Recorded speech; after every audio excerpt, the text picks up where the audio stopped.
আসসালামু আলাইকুম ওয়া রাহমাতুল্লাহি ওয়া বারাকাতুহু। সুন্নি ভাইরা, আপনারা ইতিমধ্যে দেখেছেন, আপনারা এতদিন পর্যন্ত যা আকীদা ত্যাগ করেনি, কিন্তু আপনারা সুন্নি বলে অনেকে কেটে কেটে অনেক বয়ানের ক্লিপস আপনারা যাকে নিয়ে প্রচার করেছেন, এবং অনেকে আমার সাথে আলোচনা করেছেন যে হুজুর নজরুল ইসলাম কাসিমি হুজুর কাছে সুন্নি হয়ে গেল নাকি। আমি তবে যারাই আমাকে প্রশ্ন করেছিলেন, আমি সবাইকে একটা কথা বলেছিলাম যে ভাই, যতক্ষণ পর্যন্ত প্রকাশ্যে তওবা করে সুন্নিয়তে না আসবে ততক্ষণ পর্যন্ত অন্তত ওয়াহাবিদেরকে বিশ্বাস করা যায় না, বাতিলদেরকে বিশ্বাস করা যায় না, নাজদের আকীদা যারা বিশ্বাসী তাদেরকে বিশ্বাস করা যায় না। এই থিওরি, এই বক্তব্য আমি রফিকে দিয়েছিলাম।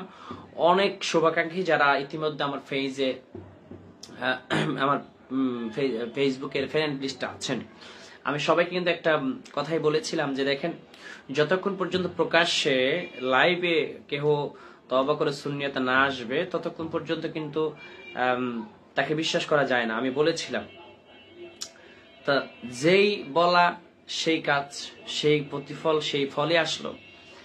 আপনারা দেখেছেন দুই একদিন আগে একটি বক্তব্য খুবই বেশি ভাইরাল হয়েছে নজরুল ইসলাম কাসিমি সাহেবের, যিনি সেখানে বলেছেন যে পাকিস্তান থেকে নাকি ভাড়া করে এনে তারপর নাকি একটা পানি পড়া নাকি 1 লাখ টাকা, এক বোতল পানি পড়া নাকি 1 লাখ টাকা বিক্রি হয়।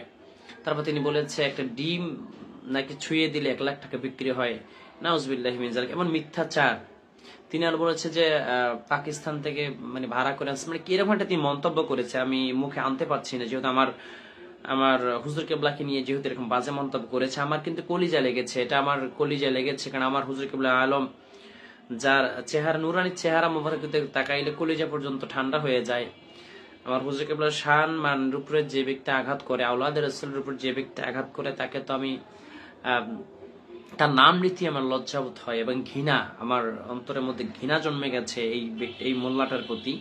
এই মোল্লাকে আমি কিন্তু একসময় খুবই রেসপেক্ট করতাম এবং তাকে আমি অনেক ভালোবাসতাম এক সময়, এবং তার আলোচনা আমার সুন্নি ভাইয়ের অনেকে আপনারা শুনেছেন, আপনারা অনেক শুনেছেন এবং অনেকে শেয়ার করেছেন, অনেক রকম অনেক কথাই অনেকে আপনারা বলেছেন। তবে আমি কিন্তু তার বক্তব্য সহজে কখনো শেয়ার করিনি, সহজে আমি শুনলেও আমি এগুলো আমল করি না। ওনার বক্তব্য, বিশেষ করে নজরুল ইসলাম কাসিমি সাহেবের বক্তব্য, কারণ ওনারা সবসময় উপর উপর বলে যে দুনিয়া ছেড়ে দাও, দুনিয়া দিয়ে কি হবে, যাই দেখুন ওনাদের বাড়ি গাড়ি অভাব নাই, ফ্ল্যাট বাড়ি গাড়ি ঢাকায় অভাব নেই, ওনাদের কোনো কিচ্ছুর অভাব নেই। কেন? ওনারা মানুষকে ওয়াজ করতে গিয়ে বুঝায় যে দুনিয়া দিয়ে কি হবে, জান্নাতের বাগানে এসে তোমরা বসো। আবার জান্নাতের বাগানে এরা টাকা ছাড়া কিন্তু এক পাও সামনে আগায় না, সে যে হোক না কেন। দেখেন, নজরুল কাসিম হুজুর যে একটি ভ্রান্ত বক্তব্য তিনি দিয়েছে, যেভাবে উল্টাপাল্টা মন্তব্য তিনি করেছে, এটা এই মন্তব্যের জবাবটা দেওয়ার জন্য আমি আসলে লাইভে এসেছি। তিনি যে বলেছে যে আমার হুজুর আলম নাকি, বিশেষ করে তো ইফসার রহমতুল্লাহ আলাইহির নাম উচ্চারণ করে তিনি আমার হুজুর আলম তাহের শাহ মাদুজুল আলীর নাম ধরে তিনি একটা কথা বলেছে, ইঙ্গিত করে একটা কথা বলে, সেটা হলো আমার হুজুর কেবলা নাকি একটি পানির বোতল ছুঁয়ে দিলে নাকি 1 লক্ষ টাকা দাম, এক বোতল পানির দাম। তারপর তিনি বলেছেন যে একটা ডিম নাকি ছুঁয়ে দিলে নাকি 1 লাখ টাকা দাম হয়ে যায়, একটা আপেল ছুঁয়ে দিলে নাকি 1 লাখ টাকা দাম হয়ে যায়। এরকম বিজনেস আদৌ কোনো জায়গায় হয়েছে কিনা আমার জানা নেই। তো এই যা মিথ্যা কথা এই ব্যক্তি করেছে। নিলামের বিষয়টা যেটা হয় এটা আপনারা সকল জানেন, এটা আমার হুজুর কেবলার হাতের স্পর্শ লাগার কারণে নিলামে হয় তা না, এটা জিনিসের আলাদা জিনিস, নিলাম অন্য জিনিস, এটা আপনারা অনেকে জানেন।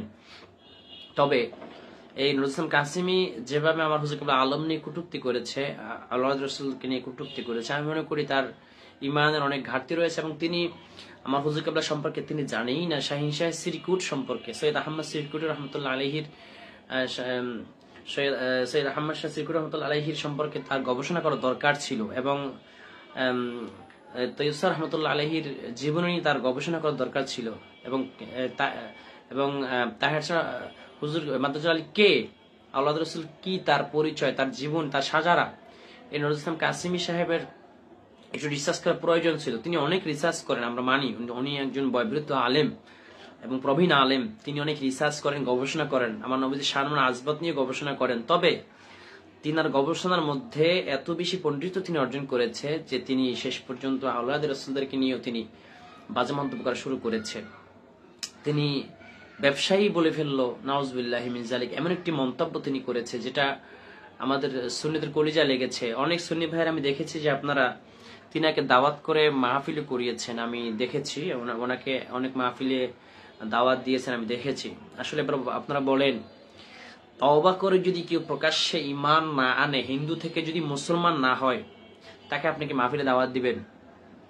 যদি কেউ হিন্দু থেকে মুসলমান না হয়, তাকে কি মাহফিলে স্টেজে নিয়ে বসতে দিবেন? আপনারা দিবেন না। তদ্রূপ ভাবে বাতিলরা যতই নবীজির শান মান আজমতের আলোচনা করুক না কেন, বাতিলরা যতই নবীজির শানের উপর কথা বলুক না কেন, তারা কিন্তু ঘুরিয়ে পুড়িয়ে আপনার এমন এক জায়গা নিয়ে ঠেকাবে যে জায়গাটা নবীজির শানের আলোচনার আজমতের আলোচনার চাইতে ওরা বদনাম বেশি করে ফেলে। এটা আপনার মাথায় রাখতে হবে। এবং এই কাসিমি হুজুর বিশেষ করে তিনি যেই কথাগুলো বলেছে, তিনি দেখেন আলোচনা করতে করতে এমন একটা পর্যায়ে তিনি গিয়েছে যে জুলুস নিয়ে বাজে মন্তব্য তিনি করে ফেললো। অথচ আমরা সন্নিরা তারে মাথায় নিয়ে হায় রে নাচানাচি, যে কাসিম যে খুব ভালো আলোচনা করে, খুব ভালো আলোচনা করে, মুখে মধু অন্তরে বিষ, যার নাম নজদের আকীদায় বিশ্বাসী যারা, তাদেরকে বলা হয় ওহাবি। এবং ওহাবিদের মুখে মধু অন্তরে কিন্তু বিষ, সবসময় এরা অন্তরে বিষ রাখবেই রাখবে। এরা সুযোগ পেলেই এমন ভাবে সফল মারবে, আপনি কল্পনা করতে পারবেন না যে সফলটা কত ভয়ানক হতে পারে, কতটা নিকৃষ্ট হতে পারে। এটা আপনাদের মাথায় রাখা লাগবে। আর তিনি যে এই কাসিমি সাহেব, তিনি স্টেজে বসে বসে ডিম বিক্রি করে, এটার দোষ নেই। এই দেখেন তিনি ডিম বিক্রি করতেছে, আপনাদেরকে আমি দেখাই ভিডিওটা। এই যে আপনারা দেখেন তিনি ডিম বিক্রি করতেছে। এই যে দেখেন, নিবে নাকি কেউ 1 লক্ষ টাকা দিয়া? এই দেখেন নিবে কেউ 20,000 উপরে আর কেউ আছে?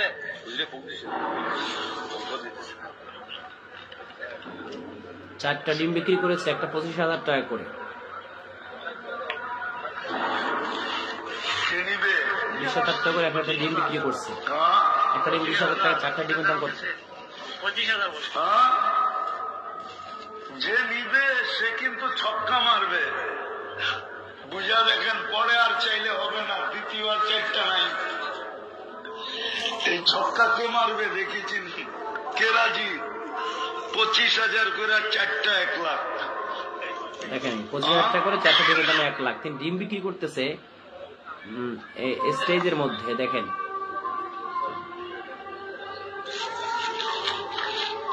ওই সময় আজান হচ্ছিল, মসজিদে আজান হচ্ছিল, তিনি ওই সময় ডিম বিক্রি করতেছে। দেখেন আপনারা 1 লাখ কোনো টাকা না। আরে মিয়া দেখেন না, তারপরে কোয়েন কি হয়েছে এটার ভিতরে। তখন তো আপনি কইবেন এটা 1 কোটি দিয়া কিনলো, সস্তা ছিল। তিনি এই যে ডিম বিক্রি করেন, তিনি আবার আমার হুজুর কেবলাকে নিয়ে বাজে মন্তব্য করেছে। এটা অত্যন্ত হাস্যকর বিষয়। এবং তিনি কি মেইন করে বলতে চেয়েছে, তিনি কিন্তু উল্টা আমার হুজুর কেবলা আলমকে নিয়ে বাজে মন্তব্য করতেই কিন্তু চেয়েছে, তিনি করেছেও। তো আসলে আমাদের একটা জিনিস বোঝার বিষয় আছে, যেটা হচ্ছে যে ডাব্লিউ যারা, বাতিল যারা, এরা যতক্ষণ পর্যন্ত তওবা করে সুন্নাতে ফিরে আসবে, ততক্ষণ পর্যন্ত এরা যাই বলুক না কেন, মনে রাখবেন ভালোবাসার, সুন্নিদের ভালোবাসার কিছু নেই তাদেরকে, কারণ তারা সুযোগ পেলেই সবল মারবে। এটা আপনাদের মাথায় রাখা লাগবে। আমি তো ডাব্লিউ ছিলাম, আমি জানি। আমি সবসময় আপনাদেরকে বলি যে এরা যে কত ভয়ানক আপনারা এখনো জানেন না। এরা সবসময় সুযোগ সন্ধানী। এরা দেখেন এতদিন পর্যন্ত কাসিম সাহেব কিছু বলে নাই, যখনই আঘাত করার সময় হয়েছে, এমন একটা জায়গাতে তিনি আঘাতটা করেছে যেটা আমাদের সুন্নিদের কলিজায় এসে লাগছে, আমাদের হৃদয়ে ফেটে খান খান হয়ে গেছে। এবং তিনি আমাদের সুন্নিদের কলিজা আঘাত করেছে এবং আওলাদ রাসূলকে নিয়ে বাজে মন্তব্য করেছে। এবং বিশেষ করে আমার পীর মুর্শিদ যিনি তাহের সমাদুজা আলী আওলাদ রাসূল, ওনাকে নিয়ে উনি বাজে মন্তব্য করেছে।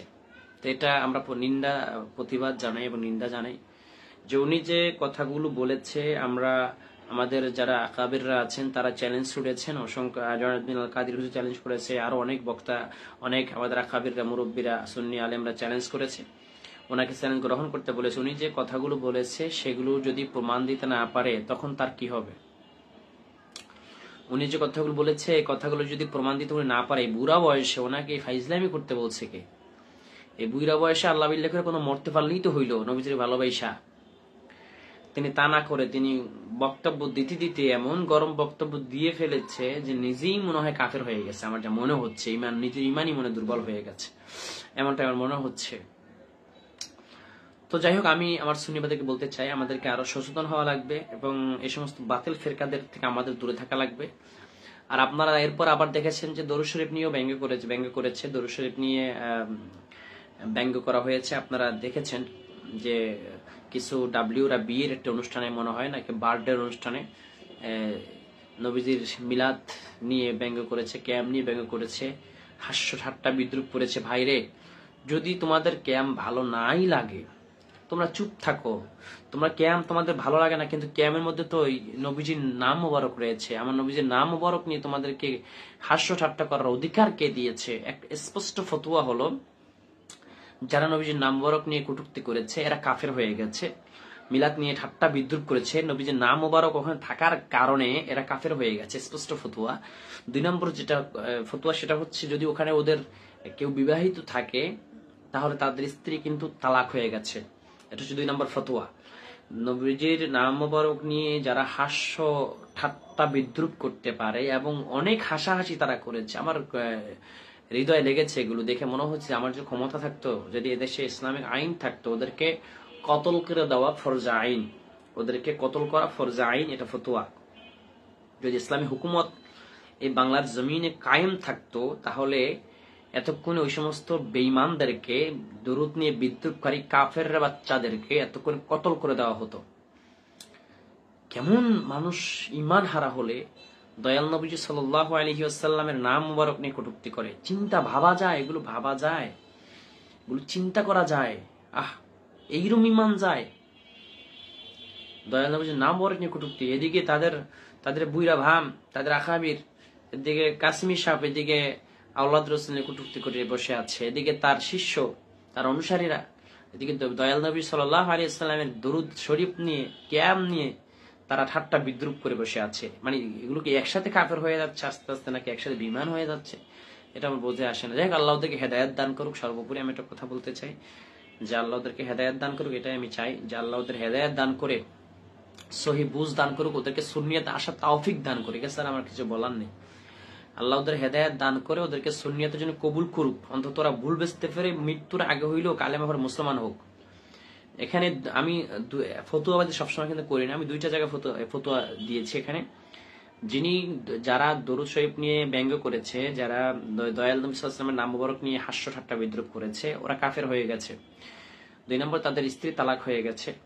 3 নম্বর, আমার আওলাদ রাসূল নিয়ে যিনি বাজে মন্তব্য করেছে তার তওবা করতে হবে, এবং সকলের কাছে এই বয়ানের দ্বারা যে আমরা সুন্নি জনতা হাজার হাজার লক্ষ লক্ষ সুন্নি জনতা আঘাত পেয়েছে, ওনাকে ক্ষমা চাইতে হবে, আল্লাহর কাছে ক্ষমা চাইতে হবে, জাতির কাছে ক্ষমা চাইতে হবে, এবং ওনার যে বক্তব্য এটা উড্ড করতে হবে। আর না হলে ওনার বিরুদ্ধে ফতোয়া চলে আসবে ইনশাআল্লাহ খুব শিগগিরই।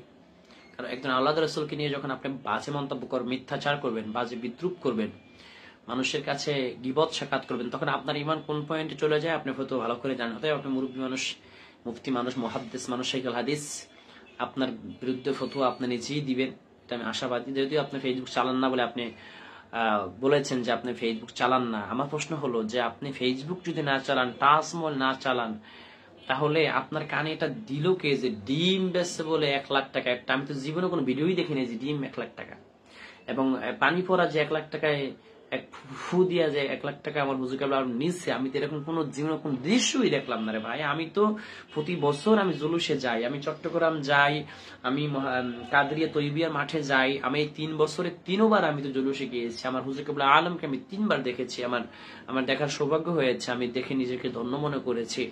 এবং আমার হুজুর কেবল আলমের নুনে চেহারা মোবারকের দিকে যখন আমি তাকাই, আমার কলেজে ঠান্ডা হয়ে যায়। আওলাদ রাসূল কাকে বলে, পীর মুর্শিদ কাকে বলে? যে পীর মুর্শিদের চেহারা মোবারকের দিকে তাকাইলে আপনি মানসিক তৃপ্তি পাবেন এবং আপনার চোখ থেকে পানি চলে আসবে। সেই পীর হলো কামেল পীর, হক্কানি পীর। সেই পীর হলো আল্লাহর, সেই হলো হক্কানি পীর, আওলাদ রাসূল। আপনি যেই পীরের দিকে তাকাইলে, যেই আল্লাহর বন্ধুর দিকে তাকাইলে আপনার চোখে পানি আসবে, আপনার আল্লাহর ভয় আপনার অন্তরে ঢুকবে। আপনার যদি ঢুকে তাহলে মনে করবেন যে আপনার কামেল পীর আপনি ধরেছেন। আমার হুজুর কেবল আলমের চেহারা মোবারক তাকাইলে তো অটোমেটিকলি আমাদের চোখ থেকে পানি চলে আসে এবং হৃদয়ে একটা আলাদা একটা আল্লাহর ভয় ঢুকে আসে। তাহলে আমার পীর ও মুর্শিদ যে কামেল এবং আওলাদ রাসূল, এতে কোনো সন্দেহ নেই। এটা তো আমি নিজে অনুভব করেছি। আমি তো, আপনারা সকলে জানেন যে আমি দাওয়াত পাওয়ার জন্য আমি সুন্নিয়তে আসিনি। দাওয়াত পাওয়ার জন্য সুন্নিয়তে আসলে আমি একটা মাহফিল করতে পারতাম চুক্তি করে 60,000 কমপক্ষে 20-30,000 40,000 টাকা আমি কন্ট্রাক্ট করতে পারতাম, কমপক্ষে 30,000 টাকা। কিন্তু দেখেন আমি কিন্তু কোনো কন্ট্রাক্ট কিছু না। শরীরে যতদিন কুলায় প্রোগ্রাম করি, যেদিন কুলায় না যাই না। এই যেমন আজকে অসুস্থ, আমার ঠান্ডা জ্বর, মাথা ব্যথা, অনেক প্রচন্ড জ্বর শুক্রবার থেকে, তারপরেও কিন্তু আমি লাইভে না এসে পারি না এই কারণে যে আমার হুজুর কেবলা আলমকে নিয়ে যখন বাজে মন্তব্য করেছে, আমি আর কেমনে বসে থাকি? আমার তো এটা প্রতিবাদ করা আমার জন্য ইমানি দায়িত্ব হয়ে গিয়েছে। এবং দয়াল নবীজি সাল্লাল্লাহু আলাইহি ওয়াসাল্লামের দরুদ মুস্তাফা নিয়ে মিলাদ ক্যাম নিয়ে বিদ্রুপ করলো, এটা নিয়ে প্রতিবাদ করা ফরজ আইন হয়ে গিয়েছে। তো যাই হোক, আমি একটা কথা বলতে চাই, আমার সুন্নি ভাইদেরকে আমি বলতে চাই যে আপনারা ওনাদের হেদায়েতের জন্য দোয়া করেন, যেন আল্লাহ ওদেরকে হেদায়েত দেয়, আর না হলে ওদের জবান যেন আল্লাহ বন্ধ করে দেয়। কারণ ওরা তো জানে, যারাই দরুদ মুস্তাফা নিয়ে কটূক্তি করে, যারাই আওলাদ রাসূলকে নিয়ে বাজে মন্তব্য করে, যারাই হক্কানি পীর মাশায়েখদেরকে নিয়ে বাজে মন্তব্য করে, মরার আগে বাঁকা হয়ে যায়, জবান বন্ধ হয়ে যায়। এটা কিন্তু তারা জানে। তারা জানা সত্ত্বেও তারা বারবার তারা দরুদ মুস্তাফা নিয়ে, দরুদ শরীফ নিয়ে কটূক্তি করে, তারা আমার দয়াল নবীজির নাম মুবারক নিয়ে কটূক্তি করে, তারা মিলাদ ক্যাম নিয়ে বিদ্রুপ করতে গিয়া তারা নিজেরাই কাফের হয়ে যাচ্ছে। তারা আওলাদ রাসূল নিয়ে মিথ্যাচার করতে গিয়ে নিজেরাই ঈমান হারা হয়ে যাচ্ছে, খবরই নাই। আর এদেরকে বুঝাই আল্লাহ, আপনারা বুঝবে না, কারণ আল্লাহ কোরআনে বলেছে সুম্মুন বুকমুন ওয়ামিউন ফাহুম লা ইয়ারজিউন। আল্লাহ বলেছে আমি আল্লাহ তাদের অন্তরের মধ্যে মোহর মেরে দিয়েছি। আমি আল্লাহ ওদের অন্তরের মধ্যে মোহর মেরে দিয়েছি। ওদেরকে যতই বুঝাই না কেন কাজ হবে না, কারণ আল্লাহ ওদের অন্তরে মোহর মেরে দিয়েছে, ওদের হেদায়েত আল্লাহ দেয় নেই। মাইয়াহদিহিল্লাহু ফালা মুদিল্লা লাহু ওয়া মাই ইউদ্লিলহু ফালা হাদিয়া লাহু। আল্লাহ বলেছেন আমি আল্লাহ যাকে হেদায়েত দান করব, কিয়ামত পর্যন্ত তাদেরকে হেদায়েত থেকে কেউ পথভ্রষ্ট করতে পারবে না। আর আমি আল্লাহ যাকে হেদায়েত না দিব, কিয়ামত পর্যন্ত তাদেরকে কেউ হেদায়েত দিতে পারবে না। এটা আল্লাহর কোরআনের ঘোষণা। তা ওদের আল্লাহ হেদায়েত দেয় নাই, এই জন্য ওরা ঈমান হারা হয়ে কবরে যাচ্ছে। ঈমান এতটা দুর্বল। এই যে ক্যাম নিয়ে, যারা মিলাদ নিয়ে ক্যাম নিয়ে বাজে মন্তব্য করলো, তা আমি একটা কথা বলতে চাই, আমরা কিন্তু ক্যাম করা, মিলাদ করাকে কখনো ফরজ বলি নাই, ওয়াজিব বলি নাই, সুন্নত বলি নাই, আমরা মুস্তাহাব মুস্তাহসান বলেছি। আমরা দয়াল নবী সাল্লাল্লাহু আলাইহি ওয়াসাল্লামকে ভালোবেসে আমরা দাঁড়াই একটু ক্যাম করি। ক্যাম মানে কি? দাঁড়ানো। দাঁড়িয়ে আমরা একটু ইয়া নবী সালাম আলাইকা যখন আমরা ডাক দিই, আমাদের সুন্নতের কলিজা ঠান্ডা হয়ে যায়, আমাদের অন্তর ঠান্ডা হয়ে যায়, আমরা মানসিক শান্তি পাই, আমরা তৃপ্তি পাই, আমাদের অন্তরের খোরাক। এটা আমাদের সুন্নতের ইমান একটা জজবা, এটা পাওয়ার, এটা আমাদের ভালো লাগে। আমরা ক্যাম্প করি। আমরা তো আপনাদেরকে জোর করে বলি নাই যে ভাই আপনারা ক্যাম্প করেন। জোর করে যদি আমরা ক্যাম্প করাইতাম তাহলে আপনারা বেদাতের ফতোয়া দিতে পারতেন। আপনাদেরকে তো আমরা বলি না যে জোর করে ক্যাম্প করেন। আপনাদের যাদের মন চায় করবেন, না মন চাইলে নাই, আমাদের ভালো লাগে আমরা করি, ব্যাস। আপনারা বেদাতের ফতোয়া দেওয়ার যোগ্যতা, অধিকার আপনাদেরকে দেয় নেই। বেদাত দুই প্রকার মনে রাখতে হবে, বেদাত হাসানা, বেদাত সাইয়্যাত। তাহলে বেদাত হাসানার উপরে আমল করা জায়েজ আছে, এটা আপনারা সকলে জানেন। তা যাক, বেদাতের উপর যদি আমি কথা বলতে চাই, আমি আরো আধা ঘন্টা কথা বলতে পারবো, কারণ অনেক রকম দলিল আদিল আসবে। এত কথা বলতে চাই না। যে মূল বিষয় নিয়ে আমি কথা বলতে চাচ্ছি সেটা হচ্ছে আমার হুজুর কিবলা আলমকে নিয়ে যে বাজে মন্তব্য করেছে একজন এত বড় বয়োবৃদ্ধ আলেম, আল্লাহ তিনাকে বোঝার তৌফিক দান করুক এবং তিনাকে সহিহ আল্লাহ দান করুক। আল্লাহ যেন তিনাকে হেদায়েত দান করে, বোঝার তৌফিক দান করে। তিনি এত বড় একজন আলেম হয়ে তার মুখ থেকে এমন মিথ্যাচার, প্রপাগান্ডা ছড়ানো, এটা উচিত হয়নি। তিনি এত বড় একজন আলেম, এত মান্যগণ্য একজন আলেম, অনেক দামি একজন আলেম তিনি। কিন্তু তিনাকে আমি আজকে এই ভিডিও দেখার পর থেকে তিনাকে আমি 2 টাকার আলেমও বলি না, কারণ মিথ্যাচার তিনি করেছে। তিনি সত্য বলতে সমস্যা ছিল না, তিনি জুলুস নিয়ে কথা বলতে বলতে তিনি আমার হুজুর আলেমকে নিয়ে তিনি ব্যবসায়ী বলে ফেলেছে। নাউজুবিল্লাহি মিন যালিক। তিনি বলেছে যে 1 বোতল পানি ফু নাকি 1 লাখ টাকা। মানুষ কি ভাত খায় না ধান খায়? এই যুগে এমন পাগল তৈয়ার হয় নাই যে একটা ফু নিবে 1 লাখ টাকা দিয়ে। ভাই, এমন পাগল বাংলাদেশে নাই। একটা ডিম 1 লাখ টাকা নিবে এমন বাংলাদেশে পাগল নাই। অর্থাৎ নিজে যে ডিম বেচে, এই যে নুরুল ইসলাম কাসিমি হুজুর, ওনাকে আমি সম্মান করে বিদায়, আমি নামটা সম্মান করে বলছি, বলছেন কাসিম হুজুর যে তিনি ডিম বিক্রি করলো, একটা ডিম 25,000 টাকা করে, 4টা ডিম 1 লাখ টাকা তিনি বিক্রি করলেন মাহফিল স্টেজে, এটা তো প্রমাণ আছে, ভিডিও ফুটেজ আছে। আমি যারা ডাব্লিউ আকিদার ভাইয়েরা আছেন, যুক্ত হয়েছেন, তাদেরকে বলবো যে আপনারা একটা ভিডিও পারলে দেখান যে আমার হুজুর কেবলা আলম একটা পানি পড়া 1 বোতল পানি বিক্রি করছে 1 লাখ টাকা, একটা ডিম বিক্রি করছে 1 লাখ টাকা, এমন একটা ভিডিও আপনারা দেখান পারলে। কাসিম সাহেব তো নিজে ফতুয়া দিয়ে নিজে আটকে গেছে, মিথ্যাচার করে নিজে এখন ধরা খেয়ে গেছে যে একটা ডিম তিনি 25,000 টাকা করে 4টা ডিম 1 লাখ টাকা বিক্রি করেছেন। কিন্তু আমার হুজুর কেবলা আলম যেমন ডিম এবং পানি ফোয়ারা বিক্রি করছে, একটা ভিডিও ফুটেজ যদি আপনাদের কাছে থাকে অবশ্যই আমার ইনবক্সে দিবেন, তাহলে বুঝবো যে কাসিমি কি বুঝাতে চেয়েছে। কিন্তু এমন ভিডিও আমি তন্ন করে ইউটিউবে আমি সার্চ করে খুঁজেছি, কিন্তু কোন রকম ইউটিউবে পাইনি। অনেকের কাছে আমি মেসেঞ্জার নক করে জানতে চেয়েছি, নাই কারো কাছে ভিডিও নেই। তাহলে তিনি বললো কোন দলিলের পরিপ্রেক্ষিতে? একটা দলিল তো লাগবে, একটা ভিডিও ফুটেজ তো লাগবে। সেই ভিডিও ফুটেজ কই? সেই ভিডিও ফুটেজ তো তিনি দেখাতে পারেন নাই।